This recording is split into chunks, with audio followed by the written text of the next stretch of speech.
Welcome to part 4 of our player profile Five, series. actually. Part 5, I think it is. Part 5? Yeah, I think so. Part 5. Not to ruin the video. Don't take my advice. Yeah. I can't even count. So. Okay, who have we got up? Well, we're doing player profiles, and if you are only just catching up to the series, hopefully it's giving you some food for thought on players that are going to cause you some issues, whether it's in Dynasty or redraft, in any format. All these players will create you a moment of a bit of worry. Even if you like them, you're still going to be a little concerned going into the season, hoping that they do what you want them to do, which is the key with any player profile video, I think. So for this one, I want to talk about a player that's very interesting for this year, Dalvin Cook. And he's a very interesting player for me. I'm really interested by your thoughts around him first. Do you know what my thoughts about him? Yeah. It's make or break for Dalvin Cook. Yep. The talent's there. Yep. He could be a top 5 back. But he's also, conversely, he's missed 2 years. Pretty much a third. If he misses a third year, It's done. then the writing could be on the wall for him. Yeah, it's done. Yeah, very much. And this highlights something else. He's another one that's Howell's high done risk reward. very cleverly in the Deep Rookie Flyer video talked about Mattison, his kind of potential backup. Not saying he is yet, but he's got the potential to be the Dalvin Cook backup. At a low value. Very low value. So Dalvin Cook going very high on ADPs and climbing. So he's climbing. I'm very high on him. I'm very bullish actually on Dalvin Cook, and I say this in I own a couple of shares and also had to sell on it in a rebuilding team. So I'm very bullish on him, and I'm going to say this. I believe Dalvin Cook could give you top 5 numbers this year, and I don't think that's crazy because and he will be a player we will talk about. You spoke already about if he can stay healthy. Yeah, tell me why you believe he can when he hasn't done it in well, either year. the reason is simply this. Now, if he had ended last year, and I think the best way to do this is if you, and I'm glad you've asked this, because Al does not know another part of these video series. I tell him right as we start the video what the player is. He's got no time to think about it. So I'm finding out when you're. So he's just finding out the same way you are, or what's going on. So I'm going to ask Al to do right now is just to highlight Dalvin Cook's last year's data game by game, and there's a reason I'm going to do this because Dalvin Cook highlights something that happened when I noticed something with Le'Veon Bell. Okay, when Le'Veon Bell, just before Le'Veon Bell broke out. It's not because Le'Veon Bell had an injury, but it was a metrics that happened. So if you look particularly at the games that Dalvin Cook started to come into his own, you'll notice that it's very much near the end of the season. So if you look quite carefully. Yeah, we're talking December this. Well, probably December the 12th. Yeah. Well, he had a few. He had one 4th of November. He had one good game. Yep. But you'll notice as the games moved along, you kind of look at the stats, the overall numbers, and you're seeing a better. He was healthy, and you start rattling off the figures. Just go through some of the figures. So start wherever you like on it, and we'll just look at that logically. Just and again, this is just completely off the cuff because I just want to get. So 16th of December, he played Miami, 136 yards, 7.2 yards a carry. 2 touchdowns. And catches. He had 1 catch for 27 yards. So, an excellent day's performance. The next week. He had 108 scrimmage yards. But this was against Detroit. Against Detroit. He had 108 total scrimmage yards, no touchdowns. Yeah. Third week. Well, he had a pretty down week against Chicago. But it was against a really tough Bears team, good defense. But we still have to look at the numbers. So what did he get overall? 60 yards. So not a great week. Okay, then he moves from that against Detroit again. What does he do that week? Oh, well, that was his last 3 games of the year. Okay. So what I'm trying to highlight here is for him is and if you go back even slightly further, just there's a little period run up towards the end of the year. Yeah, he's getting sort of 80, 90, over 100 spots. Catches per week, you're seeing sort of 2, 3, 4s, that sort of thing. Targeted sort of 5, 6 times. He did have 8 against New England. So what you're looking at is a player that did actually start staying healthy towards the end of last year. He shrugged off the early season rust and began to show what we were looking for from him.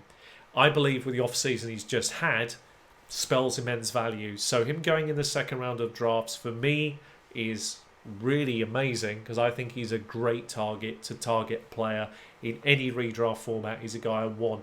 If I'm taking risk in any of these redraft leagues and we're going 9, 10, 11 and I'm looking at some of the kind of players around that range at the moment that might be there, I would rather take a shot at Dalvin Cook's glory than I would a number of those players because I just see a player that could be pushing for top 5 numbers for a few reasons actually. I like Minnesota's. They've had a year to gel. I think there's a lot going to go right for him. And I just think the numbers will keep climbing. So don't be surprised that you see a player that massively takes a leap forward this year. It's been on the cards. It's just we needed to see that where he stayed healthy for a portion of the season and then takes it into the next but year. not enough of it for me. I can understand the scepticism on it. I believe in his talent. I do. Yeah, and you are right. This is make or break, and he will divide opinion, and I've no doubt about that. But he's a player I'm prepared to take some risk on. Now, not everywhere, because I think this is a player, as Al highlighted. Why would you want to take a risk everywhere with a player that you're not absolutely sure one way or the other? I think I see it, and I believe in it, but obviously more often than not when I go to try and draft, he's not always there because other people see it too. So, but I do like him a lot, and I do rate him, and I do think when it's all said and done, he could end up in that top 5 to 7, 8 range as a running back for this year, and I do believe in the talent is there. There is a question mark, and it simply comes down to size and whether he can take the load. Hopefully they use him wisely, and if they do, I think we're about to see the best of him. But you are right, this is make or break. There's no Latavius Murray anymore, so he's the clear number one back, isn't he? So. Yeah, he is. So could you see him doing well this year? Yeah, I mean, if he stays healthy, that definitely will, yeah. And can you see him climbing up ADPs even further by the time we hit August redrafts? The problem is everyone's always going to have in the back of mind that he can't stay healthy. Yeah. And if you've owned him before, yep. It's not the talent, it's whether he can stay healthy. And I mean, I've already... He's got a really big upside. I've kind of already contradicted myself because I've said, what if he can and what all that stuff. But I actually believe in this case because of what he did last year. He shrugged the rust off in the early part of the season and then started to show us some games where he put it all together. So I'm very comfortable that he can do it, and I really believe in PPR he's even more valuable. I think very much so in PPR formats he has a tremendous amount of value because he can do both sides of the ball. So 40 passes last year and he didn't play the full season. And I mean he didn't play the full season, so I mean it tells you the upside is all there. I mean he actually nearly had 915 combined yards. That really surprised me. Actually. Well, it should, and not only that, but think of this as well. Just take a peek. I mean, I know it's not exciting because it's a bit frustrating, but he had 4 touchdowns, right? That doesn't scream like amazing, but you have to just consider what he was working his way back from. Yeah. And that's why I think we're looking at a player that's going to explode past his metrics. I'm not alone in this. There's a lot of people who really like him in that second round and are clearly targeting him, and I get it. But I do think he's going to surprise, and I won't be surprised that he ends up being a bit of a breakout for this year. A very good one, actually. But it is his make or break year. I've noticed, though, he had games where he had 2.5 yards per carry, 2 yards, 1.3, 2.9, yeah, 3.5. I mean, that was against Chicago. Yeah. 2 of them. Yes. Yeah. It's a tricky one, but you are going to play them. But it is the way it is. You played Chicago twice, didn't you? Yeah, it is the way it is. So hopefully they've all learned together. But there were some struggles on the... You also played Detroit twice. Yeah, there was some struggles on the offensive side in terms of as a team gelling, and I think they've now had a bit of time. So I think he's going to do really, really well for you, and I'm very much all over this player, and I do believe his ADP will climb. And it seems like Al, it's kind of about there, I think, as well, but there is risk and reward with this player. That should suit you, though. You like a bit of risk and reward. Yeah, at the right price. At the right price. Do you think it's the right price at the moment, or do you think it's too high? Would you have preferred to see that drop? Obviously, prefer to see it drop a bit, but he is going high.